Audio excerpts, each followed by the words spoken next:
Welcome to Unholy Encounters, where we dive into the darker side of drag artistry and everything in between. I'm your host. Well, Samara's not here because she's on sabbatical. This is Sam, and today we have an incredibly special guest with us today. Today's guest is a tasty street, a true product of Tampa's vibrant scene. His creativity knows no bounds from his stunning cosplays to his demonic energy. He's a high ranking member of my demon council. Please welcome Apollo Infiniti. Hi, how are we doing? Good, how are you? Doing well. So I wanted to really interview you today, Apollo, because you are one of my drag husband's inspirations too, and I loved you since the first time I saw you perform in Tampa. Thank you. I appreciate that. So tell me, what first drew you into the world of Boylesque, and how did that passion evolve into your current identity as a drag king? So I started Boylesque a little bit more on the accident. I was asked to do a number that was more cosplay related, and did it without like this expectation of being paid. Like it was just more so like kind of like helping out a friend who was really wanting to do this whole cosplay thing. And we did really well, and we actually got approached by a company essentially that was looking for people to cosplay and things of that sort for all the upcoming like animes that were being publicized, all of that stuff, Mm-hmm. and just once we got the contract, it was just like automatically we were just going to different conventions and doing cosplay and like learning how to perform and that expectation and like that high level that they were originally asking for, and I wasn't part of the scene.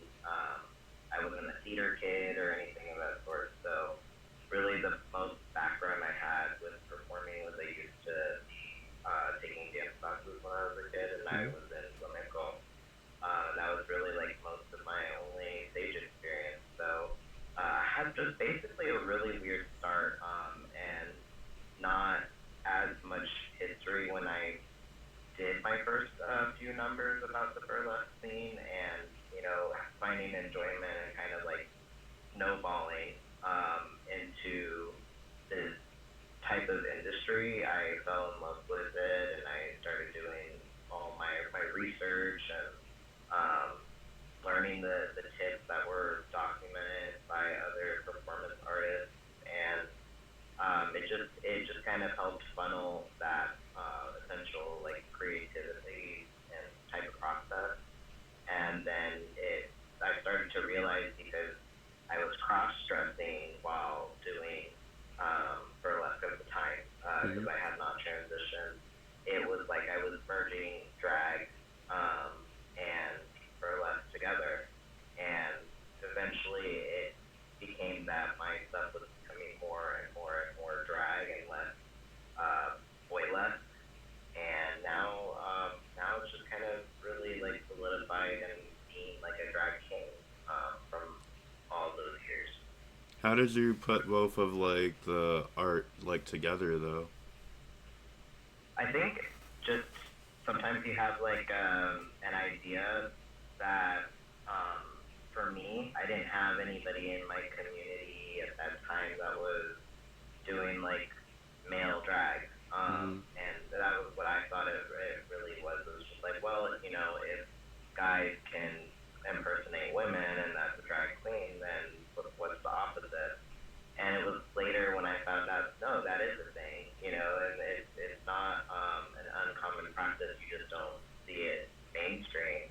Um, I think that sometimes when I feel a little challenged by something, like the fact that like, oh well, why is it not popular? Why is it not mainstream? I kind of felt the need to prove something more, so I started becoming really proud of like this identity taking on a drag king, Mm-hmm. and really wanting to do something spectacular that was, worth not being overlooked at.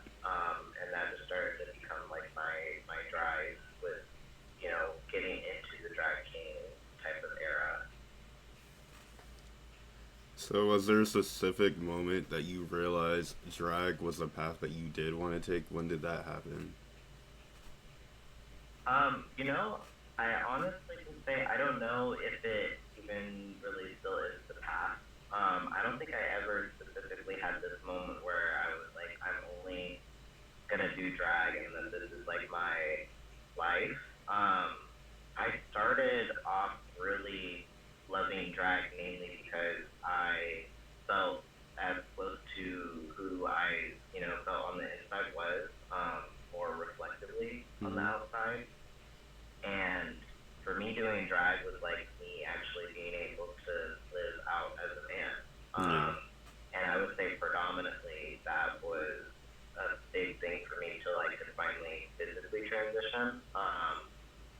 And once I started to get more comfortable with like how my body was and, any time of the day, I had to reevaluate like, well, so what is drag for me at this point? And I think the fact that I've made so many steps like through on that journey of trying to, feel like my true masculine self, I had accomplished a lot of things that I was proud of along the way that I didn't expect to.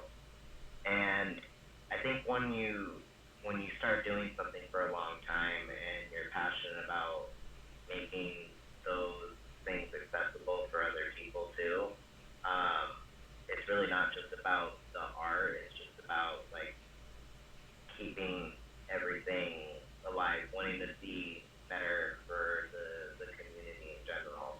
So I think really that's what kind of drives me more presently. Mm-hmm. Um, but I can't necessarily say that it was a moment that I was like, yes, this is the path. I feel like I have a lot of promise that I developed, So it was when I more didn't like think it was over more like a time. career. Yeah. So we touching on that, you touched on your medical transition. How did it influence the drag aesthetic or persona we see today with Apollo Infinity? At first, I always had this goal of being able to look as like realistically male as possible, instead of it being more obvious through makeup, developing like a character. I wanted it to be like, oh no, like I think that is, a Mm-hmm. guy, and that's how I had originally felt. Um, I got really comfortable with like my technique, and when I felt like it was where I wanted it to be, that's when I started to kind of play a little bit more with color and um, like letting it. Sorry. Don't worry, we'll edit that part out. um, but I let that be the time that I started playing with color and kind of like figuring out the more glamorous part of it. Mm-hmm. Just because I started feeling more comfortable with like the overall Yeah. presentation. But right now, I mean, most of my inspirations even are going to be like people like Prince, um, that were very like evidently male, very proud that they were male, but still had style, and still had like a pizzazz to them. So influentially, like that's kind of where it means and what character um, Apollo comes across as. So But usually when I've seen you, you've done a lot of like spooky and like cosplay styles from what I've seen from your drag. How did that go into affecting your aesthetic? I think I've just always been more interested in like darker things. Mm-hmm. Just darker styles and um, I used to be called like a vampire as a kid either way. People just said that I always had to look like that. And getting a little bit more spooky and in that aesthetic, it feels kind of right. Like taking things that I was always kind of told about myself and putting it in, and just kind of dramatizing it. Mm-hmm. Um, being able to say also within like the roots of cosplay, I mean, that's where I started, and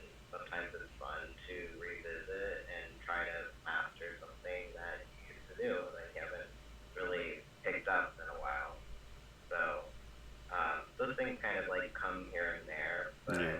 but ideally, I think it really just comes down to I just have a lot of interest in fashion. I think so many cosplays are honestly like the designs are really fashionable, so they merge here and there.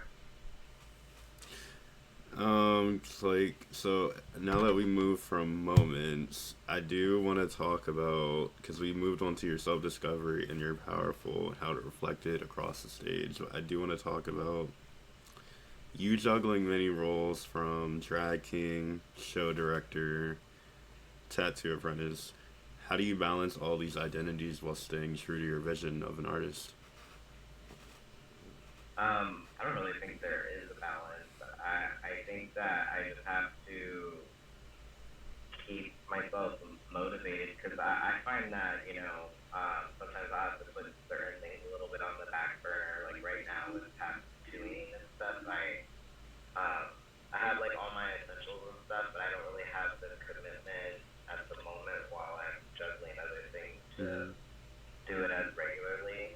Um, but I don't know. I mean, I just try to keep like a list, honestly, of things that I need to do, and I make certain days where I'm committed to working on one part of my career, and like singling that part of my career out, just because you can't try to take it all at once, Yeah. or the pace that you need to go to honestly build a career is not going to be sufficient enough because you're always catching up with the other people around you. So sometimes having to really hone in on focus on one part of it is the best way to make progress. Well, we're gonna take our first break because that's done with the first section. And we're gonna move back in with Inferno Confessions. So let's turn up the heat with a game I like to call Hellfire Revelations. In this game, I'm going to throw out some scenarios to you, and I want you to respond as your drag persona Apollo. It's all about quick, instinctive answers, whatever comes to mind first. You ready? Yeah, let's do it. So if Apollo and Infiniti were to summon a demon, what would their purpose be? Their purpose would probably be to cause chaos. Because I would give, if I had the opportunity to summon anything and whatever they wanted, if it was fucked up, illegal, if I'm going to end up getting my way out of it, probably it's going to be facilitated to them somehow. So I think I'd want to cause chaos to the people who make life a little inconvenient. That's the D'Angelo ruler of the underworld way. So, in the middle of a performance, Apollo feels the presence of an ancient spirit. What does he do?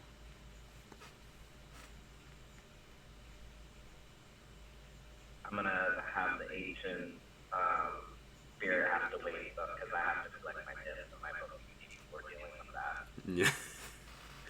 So Yeah. imagine an ancient spirit at Devil's Den. That'd be iconic. Honestly, who knows? Who knows what I'm gonna be able to make work? But they definitely need to wait for me to get my coins Yes. before we discuss anything. You're challenged to a duel by another drag king. How does Apollo prepare for battle, and what's their signature move? The signature move. Oh my god. I definitely love to get my hands a little bit on my knees and give them that good like knee strength, the mega knees. So you're definitely gonna see a lot of like leaning in and trying to be very much emo, Mhm. and give the good Tyra Banks vibes. Because you just like to deserve a lot of faith, you know. You gotta give him And that my sexy flavor before you battle with blood. exactly. You gotta seduce your opponent first, of course. And probably when something randomly dramatic happens in the song, I'm gonna do like a little back roll type of thing because it's always the first thing that hits them. I'm like, what can I do right here? I want to roll backwards and let them give me a little more, Yes. So a mortal tries to outshine Apollo on stage. How does Apollo ensure that they remain the center of attention? Ooh, that sounds like that had to have been malicious though. Like maliciously taking me on the stage. I might say a little something snarky on the mic. Just but very cutesy and very mindful still. You know, we still gotta to keep it demure, but there's definitely gonna be some comment on the mic. Yes. So if Apollo were to design their own spooky kingdom, what would it be its defining feature? A defining feature of my spooky kingdom, instead of like gargoyle statues at the front of the mansion and everything, I want like some menacing space cat at the front of it. That's gonna be the first decoration of it because I am a cat at heart, and I love my little fur baby. So gonna have all the fancy portraits of my fur babies as well on my throne with their different rankings of the monarchy. So going like more Egyptian, I'm hearing. Yeah, there we go. And then obviously I have to have a throne, but my wife's throne's got to be just like a little bigger, a little flashier. Because in the end of the day, if I'm ruling something, it's because she's still ruling me. If you listen to the podcast, Kendall thinks he runs the underworld, but that always happens to be not the case. So you're casting a curse on a rival performer. What's the spell and what does it do?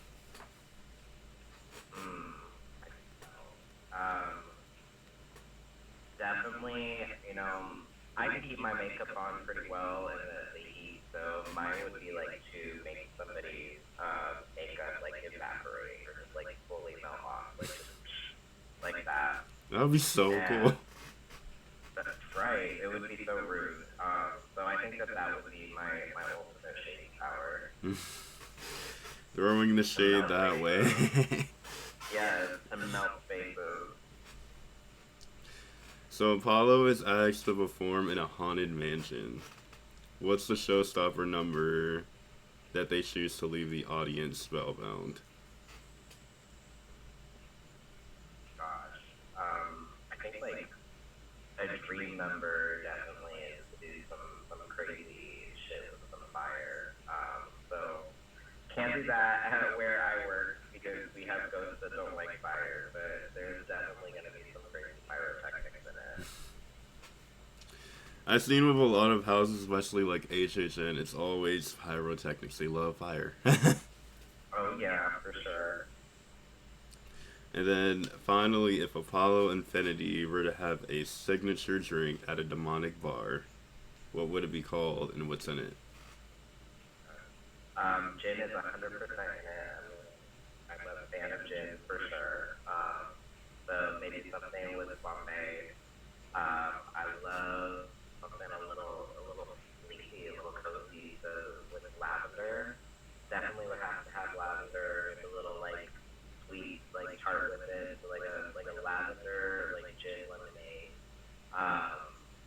And just like have it garnished with like a little like darker mica powder, so it just gives like this kind of like purple spooky potion look. Mm-hmm. And I would just end up calling it the devil's drink, just like the devil's pen. It's gonna be the devil's drink. I see that a lot. I'm just like, come on, Underworld fans, we have this. Yeah.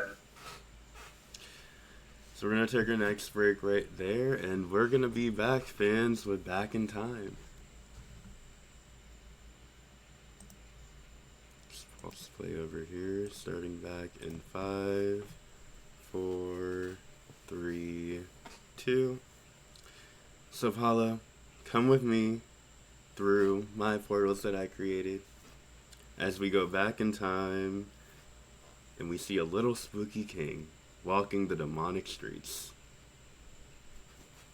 So what were you like growing up in Gainesville? Oh my god. So I actually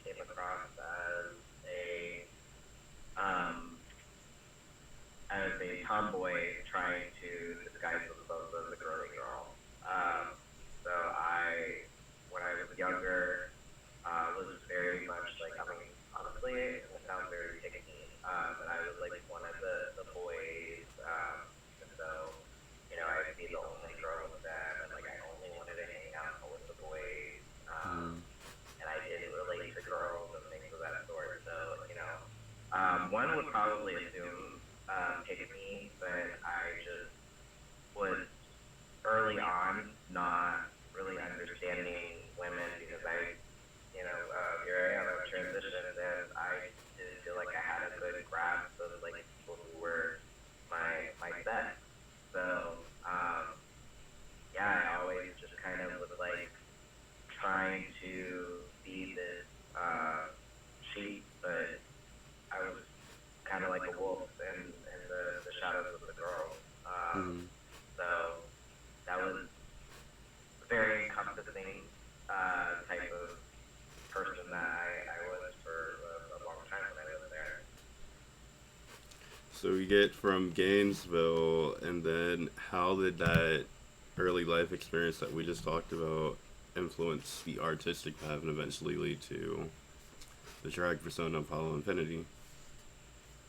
Well, my parents both always did like a lot of art when I was growing up, and it influenced me to do art as well. I used to draw all the time. Mm. Like I would not even be going to sleep. Like I'd be in my room drawing instead, and just like creating all these different like comic book type of characters and things of that sort, and like um, a lot of my drag has looked very similar to like when I like the guys that I would draw, and them have like this more superhero like villain type of yeah, like Yeah. fluctuating type of thing.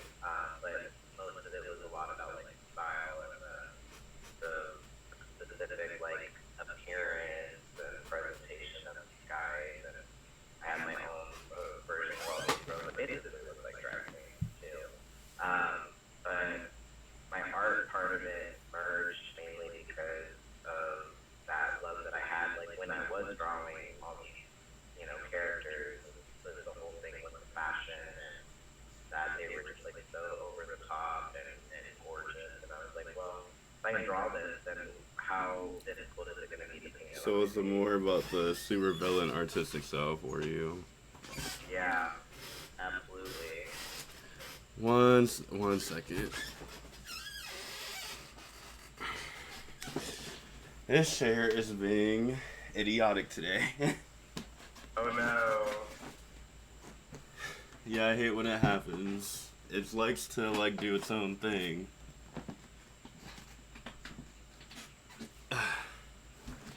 Just had to lock that in because I'm like, we keep hearing squeaks, and I'm like, why is that? What is over here?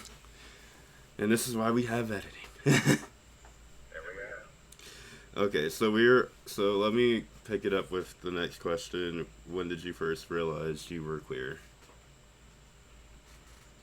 So, So I realized that I was more on the queer scale of things because I immediately recognized when I was younger the way I perceived myself was peculiar because I every time I would think back about something, it was almost as if I was watching a movie mhm, instead of like actually being present there. And I'm watching everything in third person, and I'm finding that instead of being able to like authentically hang around like women or girls at that time, that instead I would just like watch her and be like, well, they did this, so that's how I'm supposed to do it. And I kind of like knew already from a young age that that was not a normal thing to function, but I didn't have any vocabulary to describe, that I was dissociating from anything related to like my sex, and that I was always like escaping to find things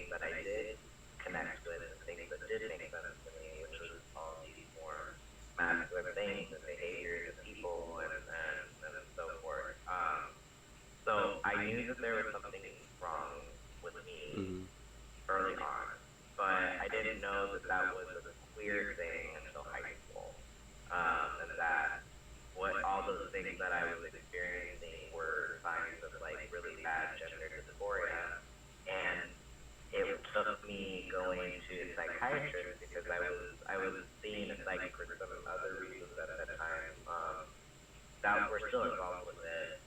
But once I was like describing all these things, she mentioned like it sounds like you have some like gender dysphoria type stuff. Yeah. She explained to me what trans people tend to deal with, and I was like, no, I'm not. I can't. There's no way. Like, I can't be this person. And I had like a lot of denial stage until I was like up to 24. But that So- would be probably the weird timeline of things of like understanding like that I was queer. So how did that come into before like the transition? How did you go into that pathway? So I told myself that if I did drag, because I used to be engaged to just like a straight man and like a hyper masculine man, like doing wrestling, all this thing. And he knew that I had felt that way early on. I had told him, but I sat there and said, I'm like, okay, if I go through with this, and this is the guy he at least like accepts that's my feelings about things. So let's say that we can't make this work out. Who is going to be willing to take on that type of person that I am? Because I can't mask it anymore if I transition. Like people are going to see that I'm physically changing. So how do I have like a romantic life? How do I deal with those little things? And so when I was thinking about it, I was sworn up and down in my mind that there was no way that somebody was going to be able to handle that, and that I needed to be okay with just not transitioning if this like love life was going to be more important to me. So that's what held me back for this like 6 years. Was this whole thought process, and I said, I'm like, okay, but I have drag, and I get to go into makeup, and I get to go into this character, and everybody sees, and they know, oh, well, he looks like a dude, so it's him, and whatnot, and everybody respects it, right? So I get to live this glamorous, not only just like a masculine life, but this glamorous type of lifestyle, and feel like people love me for it. So you got to more of like your true inner like self and showed it out there. Exactly, yeah, and it was so important to me in my life that I actually thought that I was going to be able to continue with just doing drag for the rest of my life to like suffice this what I was trying to tell myself was like a craving, Mm-hmm. and I had learned like nothing's ever going to suffice until you just do it. So then we get to one question that I do want to like say to you, because you kind of walked already through like 1 to 6 already, but how did your family and local community react to your identity and that decision to become who you are today? So when I decided to make that decision too, like one of the other parts was like, I know that coming out means I'm willing to sacrifice all my relationships with every single person I know, and I'm at this point giving people permission to either decide to stay in my life or to not stay in my life. And when I finally came out to my parents, that was something that I made very apparent. I was like, I am not expecting you to tolerate it, but this is what it is, and this is how it's going to be. If you want to be part of that, then you need to tell me what you need for me to be able to deal with it. So I learned definitely to be patient when my parents were having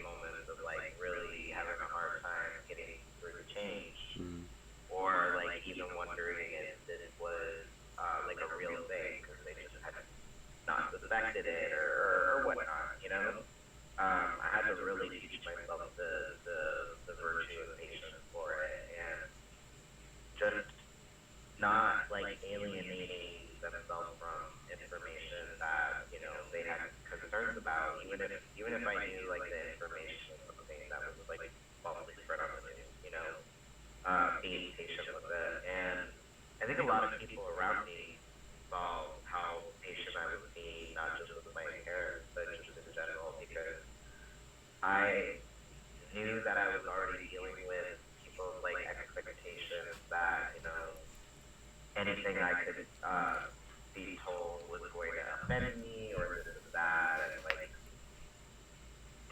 oh, we're going to be the annoying like liberal stereotype type of whole thing that people will talk about, and it just really came down to like, you know what, I'm just gonna act as if nothing is happening and let the changes do its thing, and not make a big deal about my transition. And I got a lot of, I think, respect for that, and it kind of helped me also, like, in my career too, like, people feel like comfortable coming to me for advice on those types of things, and just like helping people out through politics, and so forth. Yeah, it's more about like I've noticed it's more about like being patient. I didn't go through kind of the same thing you did with being trans, but it was like more about my appearance was being gender fluid and them accepting me that this is who I am. I'm a drag artist, but I don't feel like I'm a man. I feel like I'm more gender fluid per se. Yeah. And then gets to, so we get into actually college. Good thing we talked about this like earlier during the break, but we get into it now. So you study at University of Florida, of South Florida, actually. How does your time there impact your development as an artist and a drag performer? So I definitely thought that going into art school was going to be an amazing, fabulous idea. And I realized that sometimes things that you love are much better enjoyed, not trying to be in school for or necessarily make it like your full time like designated career. When you have expectations to satisfy other people, right? Mm-hmm. And I had learned real quick that the art that I enjoyed making was mostly for my satisfaction, and not everybody else's opinion. And I was really good at what I was doing, so I wasn't necessarily treated with the same respect and decency by my peers when it came to my art, because I had like a level of confidence. I wasn't like deluded in it or anything, but just more so like I had a very concrete vision about what I wanted, and my professors and stuff would just find it extremely refreshing.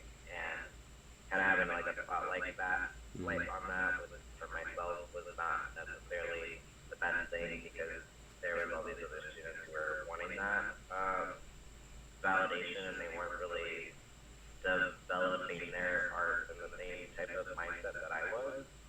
And it put a damper a little bit on things when I finally had gotten out of school, because it had taught me about making art for the people and not for yourself. So I wanted to move towards something that felt like I was making things for me in the end, and finding that balance of where those things that I make for me are beneficial to everybody else. So So showing like more of like your personal creativity. Yeah, the drag stuff, making shows and everything like that, like it's a passion thing for me, but I know that it does more for everybody else too. Mm-hmm. It's more about like I see a lot of like gay friends that I do have like out there in the world. I'm like, we all start off as artists. Yeah. Yeah, I used to be that kid who I don't know if like you ever like drew any like thing in like school. I used to doodle a lot. Oh yeah, I was a huge doodler, like drawing all the time, barely would ever take notes. But I would remember a lot of what I was learning from looking at my drawings, though, which is kind of the funny thing. But Mhm. yeah, definitely not good about taking notes. So we get into before we get into this, I'm gonna take a break before we go through 10 to 15.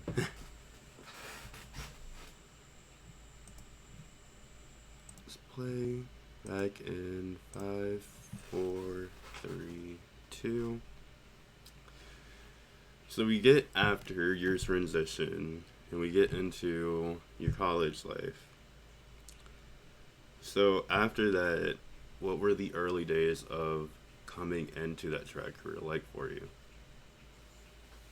So I was at a point where I got really excited and like had some very not so realistic expectations of drag at that time because I was able to not work and you know drag be like my full time thing of like going to a convention, doing like 3 cons a week or something like that, and Mm, making all the money that I needed for home and stuff. And I just thought that it was supposed to be this whole magical thing. And when I finally was done with my contract and like disbanded from like the troupe I was in and whatnot, I was going to these clubs like trying to like audition for things, thinking that I was gonna get paid like the the great compensations that I was making before, and then you go to the bar and they don't even know who you are,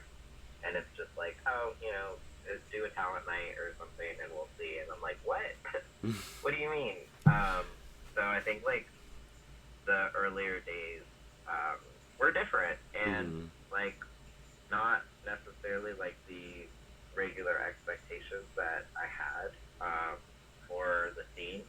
But I come back to it a lot in my mind, and I'm like, okay, if I was able to get this once before, like, what do I have to do now to make that a reality? It's not just for myself, but like a standard for yeah. this area because it's possible. Um, so I think like I reminisce on those parts of like the early days. Hmm. Early days are always a creative one, testing everything out. Yeah. So, were there? Well, you kind of answered this question, how you redefined who Apollo was. So let's get into. You get married in 2020, actually, during COVID year. Congratulations. Thank you. Yeah, going strong. How was that getting married influence your drag and personal life outside of it? I mean, I have the greatest supporter that I could, for what I do, and like I have a good relationship where like she's very helpful about me juggling like what I want and like Mm-hmm. when I need to like pull back from something and like get my mind like where I need to be to make my goals happen. Um, I just have like a amazing like supportive wife for that. So like I'm really thankful about who I was able to, you know, like move on from when I was, in fear of like transitioning before and like being able to be disproving myself and having somebody so amazing. Mm-hmm. Yeah, I've seen like some pictures of you guys look very cute together. Thank you. Yeah, she's the one that carries it all, the cutest and all of that good stuff. So then, how does that change that way you approach your art or the themes you explore in your performances? So going Um, into more of like the trans masculinity and then getting married, everything. I don't know if my actual marriage changed like my style of drag necessarily, but obviously like I have more boundaries that I've developed for myself versus like how the audience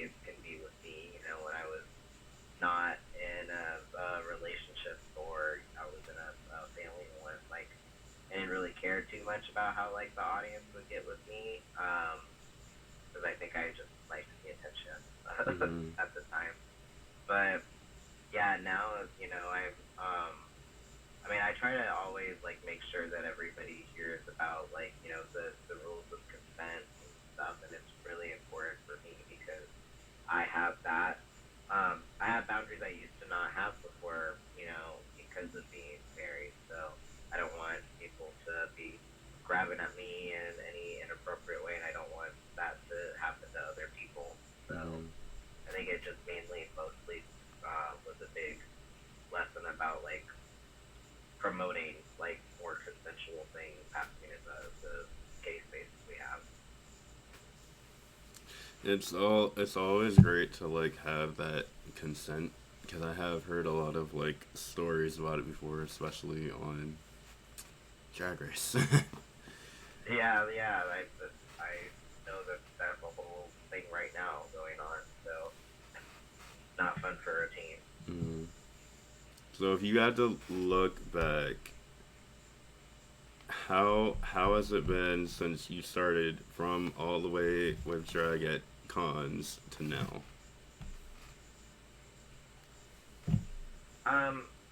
I think it's definitely different. I'm in buildings that aren't at a bigger like as big of a capacity as I used to be in. Mm. Um, so it really taught me how to be able to work more interactively with like intimate crowds. Um, and honestly, everything that is involved with drag for me is about like a business prospect at this point. So really getting engaged with like how to build better nights, how to build better opportunities and so forth is like always the things that are on my mind, and it used to not be anything that was on my mind when Yeah. I started out. I was just busy trying to build a name, and now I feel like at this point, like I have a name, like I have a staple that like people know me for. So what do what do I have to give when the community's already given a lot to me? Hmm. So with that question in mind, if you're looking at your younger demonic self right now, if you could go back in time, what advice would you give them? Um, you know, I probably would give more advice on just how to how to conduct yourself more online.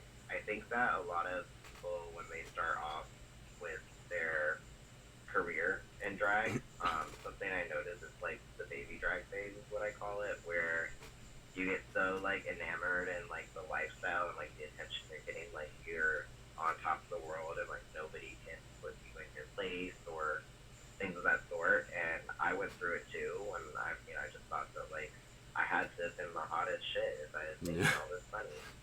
Um, but I would definitely wish I could go back and humble myself a little bit, Hmm. and I think that everybody should in 2 years think about that too. It's like when I wanted to humble this little creature I started off as, absolutely, 100%. So I'd probably give like a strong talking to about like you don't need to spill everything that you feel on the internet. You know, It not must feel everybody good to cares see about all like the that. growth over the years, like too. You're like, this was me, like, because I always have that feeling when I look at myself. I'm like, what was I doing back then? Right? Yeah, for sure. Yeah, I just think it's like you're just like on top of the world, and you think that like you're God's like greatest gift. And I would love to just pat my younger self and be like, there, dumb little one. Like you have a lot of ladders to climb before you can even get there, and we're still not there, honey. Like, Yeah. So we go into the Tampa drag scene. We talked on this, and you told me what was it like, but how does Tampa compare to other places you performed, and what drew you to make Tampa home? Tampa is home because I don't have enough money to move. That's valid, no, valid. valid. No, that's so real because of who our governor is. But and the joking aspect of it is like no, the people that are here, like it's home. Hmm. It's people I've known forever. But I just everywhere I've been, I've definitely been more enamored by the culture over there. Like when I went to Denver this year, that was amazing. Like the clubs, amazing. Like most of the shows were extremely diverse, like automatically, and they have like a culture of a lot of people doing more corporate type of Hmm. gigs and private events, and we don't really have that over here. And those things are where the money is. And these performers are making better money than Hmm. we are in Florida. So I think that I find like there's certain things that are unfortunate that we haven't unified collectively, and I don't really think there's going to be any possible way to for drag in the area because there's a lot of opportunity that's being stifled because of the fact that people are willing to do things for such like you know dirt cheap costs or just to be able to get their name out there. So yeah, I mean, I would love to see a change in the scene in regards to that type of stuff. If there's far more better places that have that emotion right now. Yeah, I just like when I look at Florida, I'm like, there's a lot of changes, but it has to happen over a period of time rather than like a snap of fingers. Yeah, absolutely. So we have the super strong supervillain vibe you told me about. Yeah.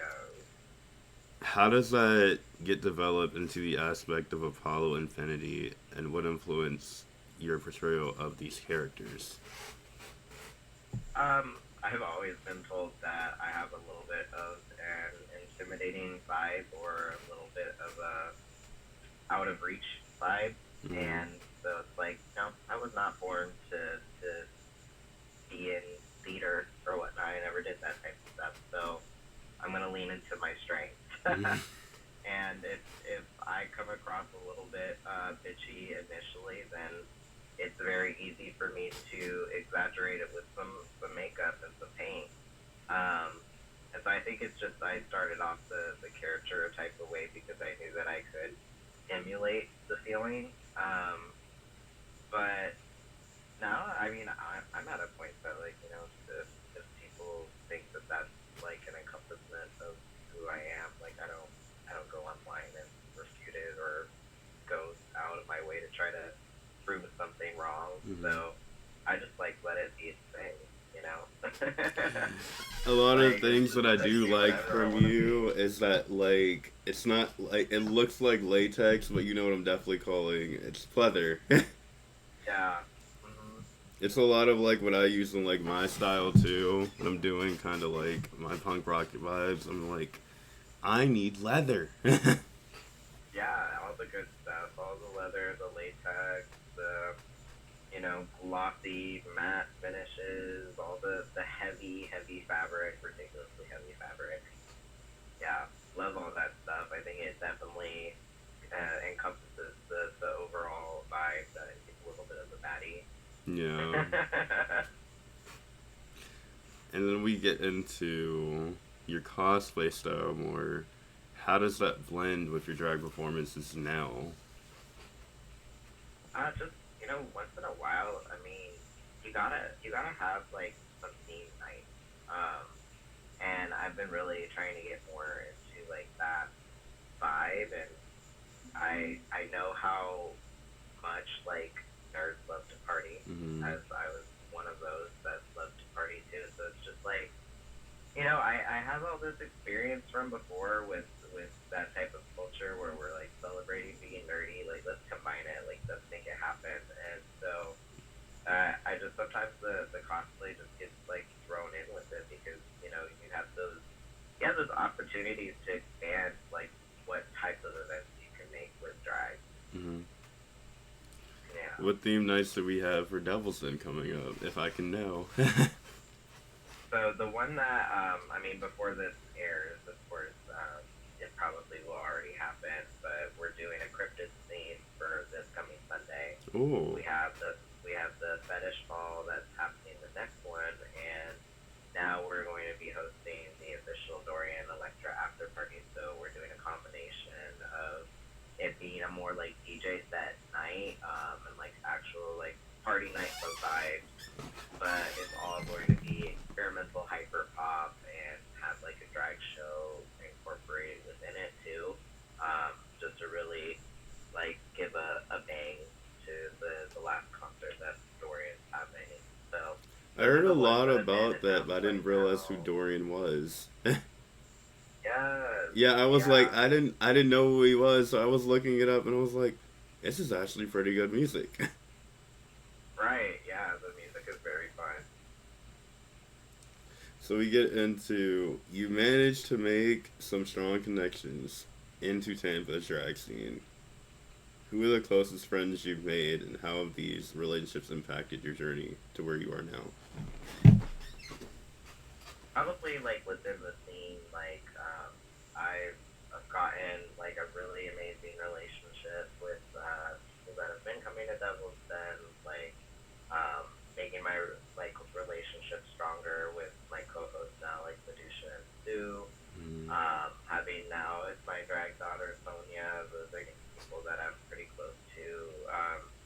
Discord, Gidget, Adriana Sparkle, um, you know, all of those performers definitely have made like a lot of like impact on me, and given me a lot of insight, and they're just really fun to be around too. You know, it's just we're all on a very similar wavelength of thought, even though we have such different backgrounds in our Mm. drag.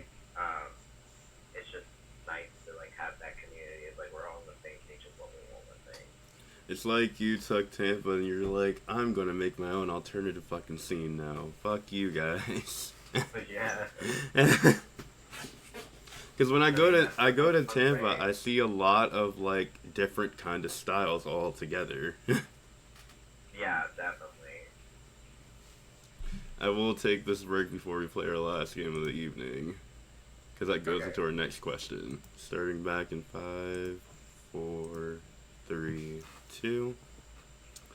Now, Apollo, now that you've told me a lot about your life, we went into your childhood, we went into your drag persona. Mentioning drag, I want to get into a game I like to call Spooky Shade. I'm gonna pull up some well known drag artists from Florida, and I want you to spill the tea, or rather, the blood on them. Give Oh us my your god. honest and character take on each one, and don't be afraid to throw a little shade if necessary. You ready? If necessary. Oh my gosh, sure. I will do my best. Okay, so I have Suicide first. Oh my god, I can never say anything shady about her. She's she is just so good at everything she puts her mind to. Um, God, like talented, phenomenal, show-stopping artist. Gaga would be gag. Um, you would call Lady Gaga Lady Gaga at that point because she'd be gagged. Um, yeah, I mean, I love Sue. I love everything that Sue has created, and just I think too is just like so chill. Such a like down to earth person to vibe with, and she's a little shady. She is a little shady here and there. She just doesn't let it out too much. Yeah. She throws the quick shade when you don't notice it. Yes, like she's ready, and she's gonna have a whole piece of stage down for you when she's ready. Next one we have on the chopping block today, Anesthesia. Did I say it right? Yes, you did. I'm very obsessed with her drag. I got to judge her for the Brass Bug pageant, and she already knows. Like I was in absolute awe of like the number that she did. It was very moving to me. So I've always thought like, oh, we gotta keep an eye on this one.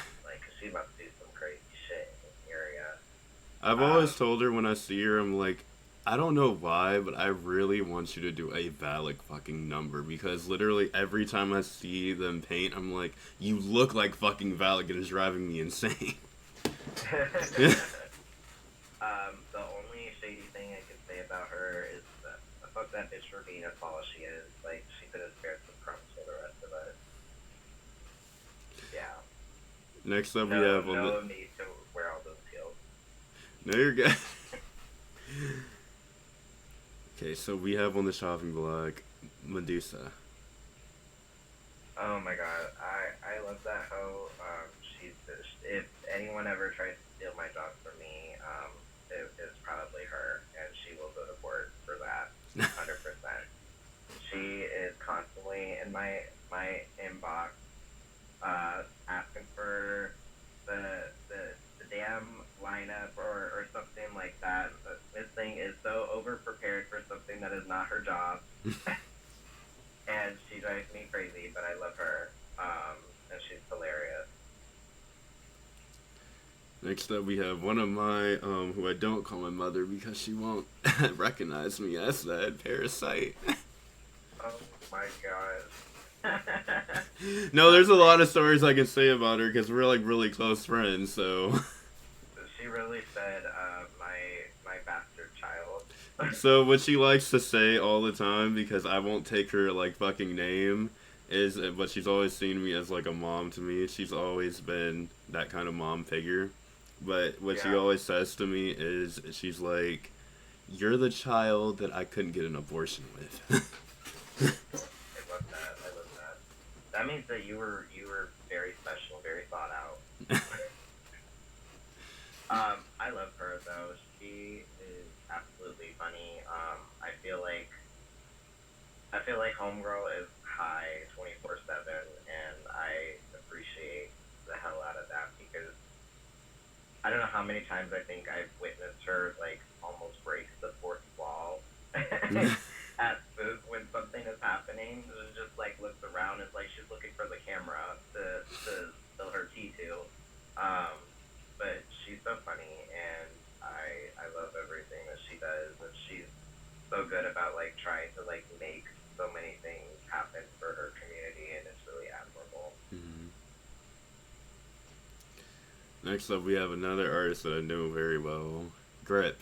Oh, I love Grip. Grip is doing so much right now too.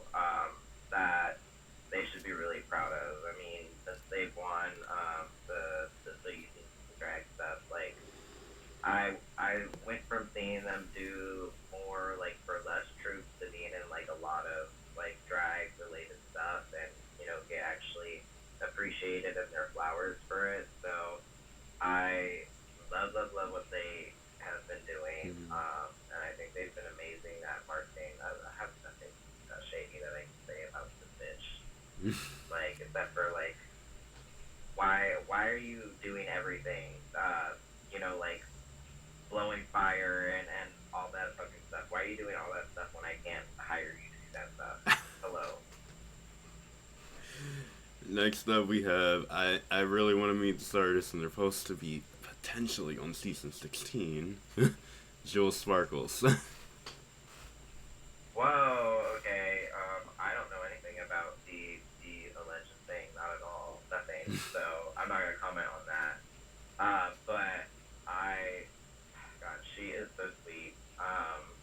I love her pain. What's really like fun about her too is like she's such a go getter because I had hired her for I think a couple of years ago for this thing I did called a drag workshop over in St. Pete, and I was like, girl, I want you to paint like and show people how to like paint that mug because the mug is fierce, and she was like that, and she went out of her way and she even like started asking different companies for sponsorships, and she just started sponsoring the event.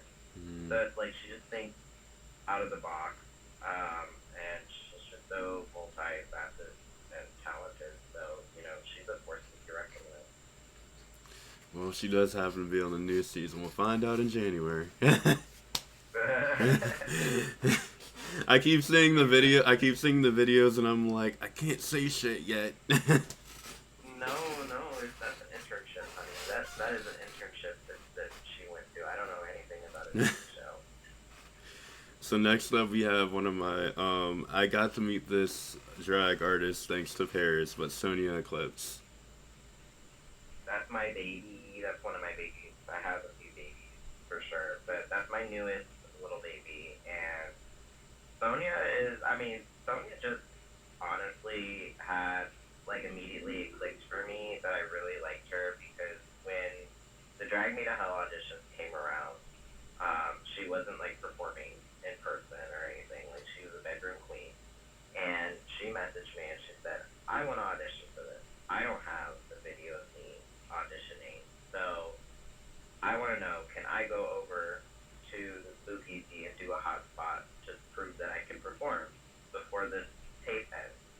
And I was like, this girl really is thinking out of the box to want to get this and to have this. And I was like, I really like that type of like dedication and drive. So automatically it was just like, okay, we gotta watch out for this one. And she did really good. So like for the first time that she ever performed, and this is what she wanted. And she just sets her mind to like what she wants, and she doesn't make any excuses for it. Like she goes and does it. And we definitely need more people like that in the industry that, you know, they say what they want and they go out and get it. Yeah. Next up, we have. I know this artist really well too. Dahlia Black. Oh my god, that's like my sister without being related in a way. I absolutely adore her and the whole house, the House of Black. But she's so fun. I think it's an easy bond because her and I have a similar thing of like we are automatically thought of as far bitchier than we actually are, and in reality we're just high. Just high as absolute hell. And she's so fun and she's so creative. And it's just she's also one of those people like if she puts her mind to something like she's gonna get it done. And she just works incredibly hard in the scene and just yeah, I mean to me like one of those people that's like an unstoppable force like and people just hate to love her. Yes. Or love to hate her. That's what it is. People love to hate her because she's a bad bitch. She's an absolute bad bitch. And I loved her ever since like Dragula, and I'm like, do not criticize her. She's a good artist. yeah, and the thing is like you know people have this idea of who somebody is just from TV and like how they're edited or whatnot, and you know that those things are made like far more extreme. So you have those polarizing things when you decide who your winner is gonna even be in the whole show. So it's just like, yeah, of course, like when it's a finale, we need somebody to be the villain finale person or whatever. So this whole thing feels even more like special when this other person wins. And people take it so literal, but I'm like, if you meet her, she's one of the most like chill, like super like laid back, sweet people. She just owns that She's really nice to like me. She's like I think she like designed one of my like first wigs when I started getting like big hair. So yeah. So next up we have Walk of Shame. Oh, you mean Alexandria? Yeah, you want to say the name to the fans? I think when I was pulling it up from who you had on Devil's Den. But what's their new name now? You want to say to our fans? So, Alexandria Hell, she is also another phenomenal spooky entertainer. She is always going to give you the neon fantasy. She literally looks like Lisa Frank, like spilled her pussy juice on her, and it's amazing. And I love some good colorful drag, and just yeah, she's just equally a bad bitch. I mean, but I have nothing shady to say besides yeah, she's been cummed on by Lisa Frank I don't know how many times. Last up we have on the list, I know this one, thanks to Kaya, Lady Briadonis.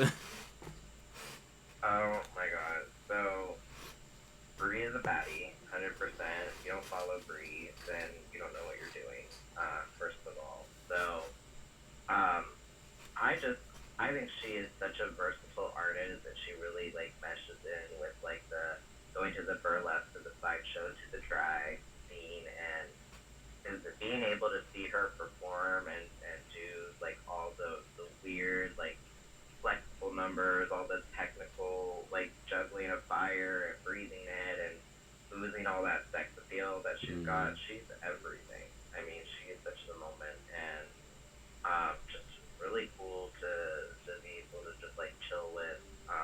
I mean, anybody who says something about Brie, like, in a negative way has no clue what they're talking about. She's fierce. Yeah. Paula, give me one second, because that audio started to come in from the piano. Okay, starting back in 5, 4, 3, 2. So, ready for Devil's Den? Yeah. So how did this, so you talked to me about how it came to be already. Actually, I think most of this we can skip around because we went through a lot of this already. OT. So what are some behind the scenes moments from Devil's Den that your fans might not know about that we haven't seen yet? Behind the scenes stuff. Well, I think what I'll do is I'll give advice because I think everybody, eventually wants to start their own night. And there are a lot of nights that will fail for things if you don't have the right backing. Mm-hmm. And one of the things that I try to make sure of when I propose something is that I am giving a demanded time that I'm allotted to have this show, while basically, like, getting the average of what that night is gonna make. So I ask for, like, a commitment of, like, let's say it's like a show that's gonna be once a month, right? 6 shows is going to give you a decent average to see what this is going to do. So the expectation should be that the venue is willing to support 6 show nights, look at the analytics together, and see at that point, do we need to reduce the amount of money that we're putting into Mm-hmm. this night? Are we even allowed to go more because we're so comfortable with what it's making that we can provide, like, a raise for the performers, or we can put extra money into the setup of it, things of that sort, right? So a lot of the stuff that is more behind the scenes of it was developing, like, the contracts and, like, the expectations that you need in order to see those numbers. Because your premiere night might go stunning, but then the second night that you have it, more than likely is not going to have the same turnout as the first one. So if the venue is like, well, what happened to all these people that were here for the first night and they're not here, and they get scared, you don't have anything to protect yourself to get this show to continue. They could just put it on you right then and there. Mm-hmm. But once you've developed, like, some loyalty and trust that certain things are going to happen because of the contract, then you are able to easily prepare on how do I fix that crowd that didn't come in as much? What do I need to do to change things up? So I'm always juggling that, Yeah. no matter what. But it's all about getting yourself protected and prepared for that, you know, that investment that you're already making. Life of a show director. Yeah, absolutely. So we touched on Tampa. Let's go into. Actually, I can do 5 to 8. So with the growing popularity of Devil's Den, how do you keep your performance so fresh and so innovative? Well, I so I have this thing where first, right now the show is considered a more open stage and whatnot. And you have people in between that they special guest performers. But my show didn't start off that way, and it was a very intentional thing behind it. From a business perspective, doing something that's an open stage, like from the get go, is kind of like trying to play, like gamble, essentially, Mm-hmm. because your audience doesn't know who's going to be performing. They don't know how many people are going to be performing, and you don't have a lock of specific things that are going to unfold because you don't.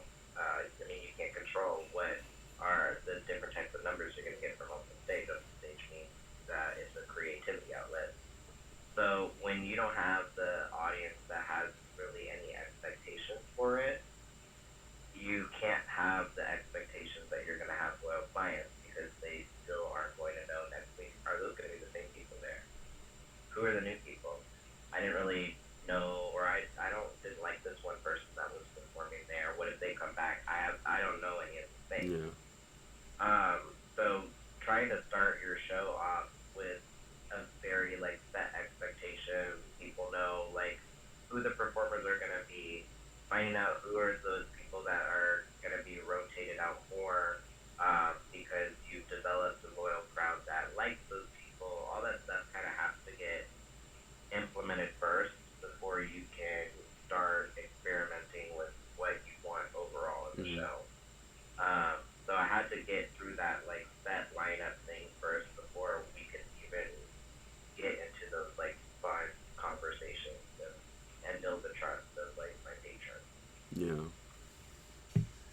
So now that we have that growing popularity, I know we talked about how you want to do more thematic like shows, but how do we get into what are your future plans? Where do you want to take the show eventually?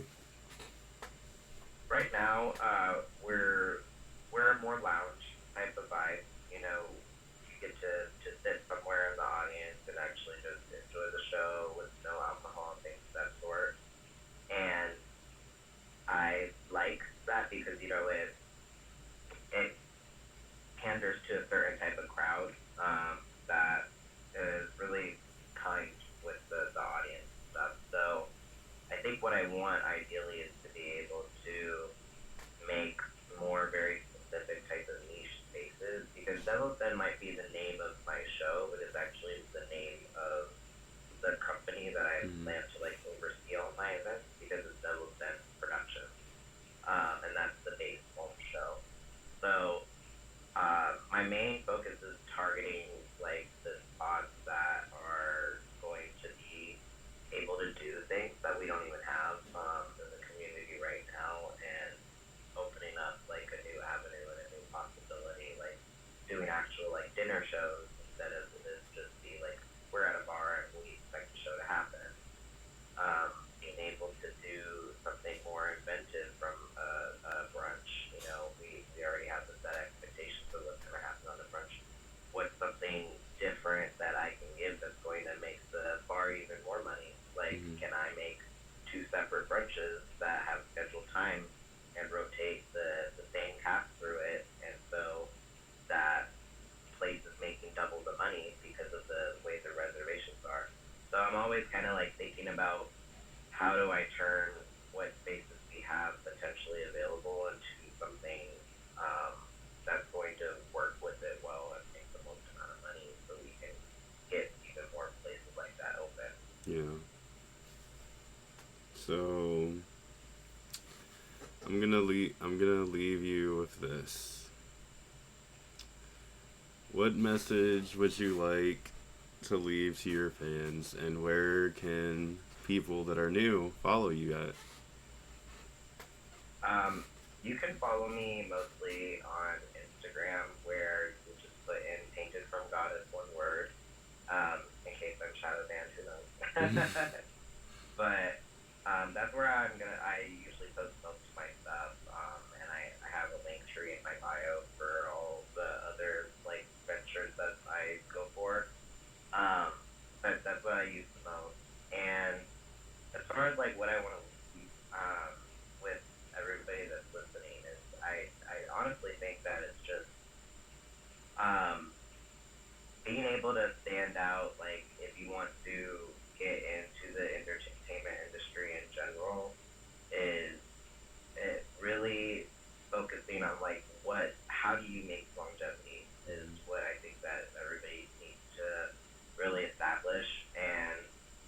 sometimes, like, we really want to be, like, chatty and geeky all the time with our friends, and we might, you know, say, like, snarky stuff, and because that's the culture of drag, but I think that you should always think about, like, your diary is your diary at home. Your diary is not actually communicating with other people for people to see.